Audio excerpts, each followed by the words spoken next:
Alright.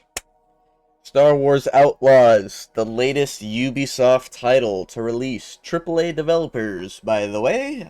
Just saying.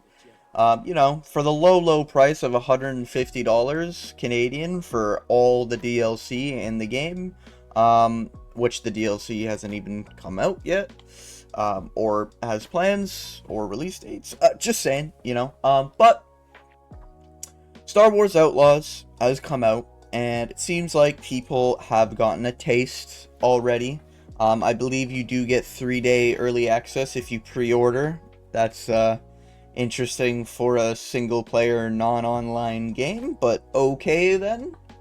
But yeah, moving on from that, uh, it's not looking good. It's not looking good, to say the least. And I think we can all agree. Now, visually, the game might look good.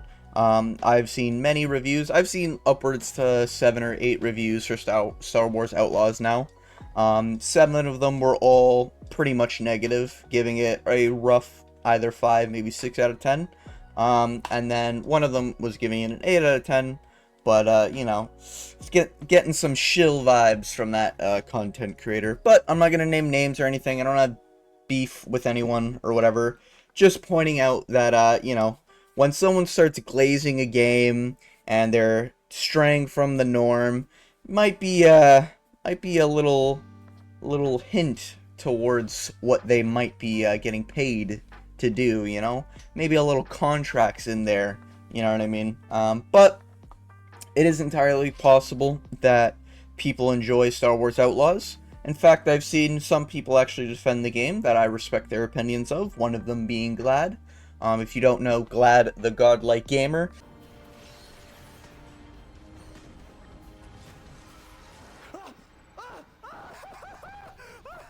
Invisible Crota Solo or blindfold Crota Solo. Yes. The guy who did Crota without, or I think he did it blindfolded. So Giga Chad, Destiny 1 player, now turned variety gamer Glad. He seems to be enjoying the game, and you know what? You can still enjoy Star Wars Outlaws. By no means am I saying Star Wars Outlaws is the worst game of all time. By no means am I saying that Star Wars Outlaws is a dog shit, unplayable mess, right? You can still like Star Wars Outlaws, but what I will say is that from everything I'm seeing, it does seem to have a very dry story and main character, which contributes to not really many people getting invested with anything going on there. And I do think it's kind of a big problem for a AAA studio to release something like Star Wars Outlaws. And I think we should really start holding AAA studios accountable, especially if we're getting quadruple A titles like Skull and Bones. Of course, that was a smashing success. But yeah, AAA titles, I think, need to be held more accountable for releasing shit like this. Now, I do think the game is just not for me, and I do think it's kind of really bad considering it's a AAA title. If this was an indie developed game, you know what? More power to you. But knowing that the people who worked on Division worked on this game, and knowing that Ubisoft is a AAA company that has games like Rainbow Six Siege, that has games like the Tom Clancy franchise, I just don't know what to think with this. It just seems like a lazy copy. On top of the dry story, and what I mean by dry is that I've yet to see anyone say anything about the story being even half decent, other than it just being dry and bland. Most dialogue I've seen, of course there's the janky animations, but on top of that, the dialogue is just very, very cookie cutter. Like, not emotion retaining qualities in these characters, and I've yet to see anyone compliment any character except for, I think, the assassin droid that works with you. I've heard 1 or 2 people compliment him, but other than that, like, yeah, it just seems dry. On top of the dry story, I've seen many bugs, and I know a lot of them are minor and they're just like subjective because bugs can happen or they can't happen.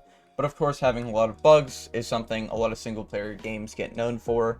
Cyberpunk, obviously, is the big one that speaks to mind. No Man's Sky, back in the day, obviously, another big one that used to have a shit ton of bugs, and they were ridiculed adequately for. So I think it's pretty fair to shit on Star Wars Outlaws for having a lot of bugs. You know, if you're gonna shit on something like Cyberpunk, you better shit on something like Star Wars Outlaws. Keep that same energy.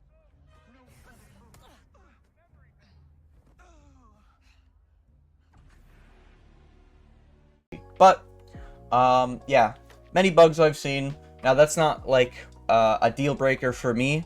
However, I've seen people clip through ground. I have seen people not be able to finish quest lines and stuff like that. But regardless of that, not a deal breaker for me. Don't know if that's worth the $150 just based off the dry, lackluster campaign and the really lackluster main character who basically says nothing but, you know, basic quotes throughout the entire game. But outside of that, the combat also for me just looks clunky as fuck. I will admit I have not played the game, but I've seen a lot of footage, a lot of footage. I've watched glad streams for a few hours. I've seen all these reviews. Some of them are 20 to 30 minutes, stuff like that. Big issue with the combat, in my opinion, is the fact that you only get a pistol. I believe you can upgrade it, or you can change the barrel 3 times to effectively have 3 different pistols, but I kind of expect more from a smuggler, just saying.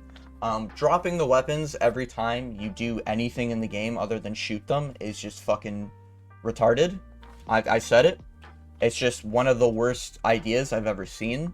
How did we go from Halo being able to pick up power weapons and literally take them everywhere except for the next mission, to dropping it when you pick up a sniper rifle, you just drop it when you're trying to get high ground because you need to climb to get an advantage point. Like, what is the fucking point of having a sniper rifle when you can't even get to a higher place to get high ground, you know? Especially in a game like Star Wars, you want the high ground. But just seems really clunky and very bad, you know? A lot of the weapons, to me, also don't scream Star Wars. A lot of the weapons I'm seeing, they just seem like generic weapons that have futuristic things about them, you know? I'm not seeing any sort of power weapon and being like, oh my god, I remember seeing that, you know? That sniper rifle's from when Hunter used it in the Bad Batch. Oh my god. You know, oh, that blaster is from when, you know, this character, or when fucking Boba Fett was doing something, you know? A lot of the time, I'm just seeing, like, a grenade launcher, like a, literally, from Call of Duty grenade launcher with a laser sound effect when you shoot it. Like, I'm not seeing anything crazy, you know? But maybe that's just from what I've seen. Overall, I just think it was a terrible idea. The stealth is also looking like garbage. You have the option to distract someone, and you have the option to taser someone. And that's pretty much as far as it goes. You know, as a smuggler, I was expecting something really cool. Like, I was expecting jetpacks. I was expecting grappling hooks. I was expecting going invisible through a utility belt. On top of that, having, you know, maybe a fucking firebomb grenade thing attached to the belt or something. You know, I'm expecting really cool gadgets to use. You know, even if you want to rip off whatever the fuck Batman has on his belt, you know what I mean? Like, just have something cool in the game. I don't know how you're a smuggler and you literally have, like, grenade, blaster, and a creature, and that's it. To me, it's just boring and bland. Like, what are we doing? You're literally trying to make the game boring by not having anything interesting for a smuggler. I've even seen some people say the game actually failed from launch just because the smuggler idea and not having a lightsaber oriented game just makes Star Wars boring. I personally disagree. I think you could have done it very well if you just decided to put an effort with the combat. No one really cares how the story goes, because most of these stories are shit anyways, and single player games. Most of them are mediocre at best, like 7, 8 out of 10. You know, there's no, like, outliers that I can think of in terms of story. But in Star Wars especially, it's not really known for story anymore because Disney has fucking acquired it. But you know what you could at least try to do? Make the combat interesting, you know? Especially as a smuggler, you know? You have Boba Fett you can take inspiration from. You have Jango Fett, a dual wielder, you can take inspiration from. You have so many characters like Cad Bane and a bunch of others in the Star Wars Clone Wars that you can take inspiration from, especially because apparently the game takes place between the 5th and 6th film. So why not do it? It's so easy. There's so many like lines of dialogue and fucking things you can take from other media from Star Wars, and it just seems like what you got, or what Ubisoft got from it, is, oh, bounty hunters use blaster, a creature, and a stun gun. Wow, very cool. Just very boring, bland shit overall, to be honest. But on top of that, AI seems to be absolutely dumb. Seen some clips on Twitter floating around where 2 NPCs were fighting and it literally took them like 5 minutes to kill each other because they just kept on fucking missing their shots. So, you know.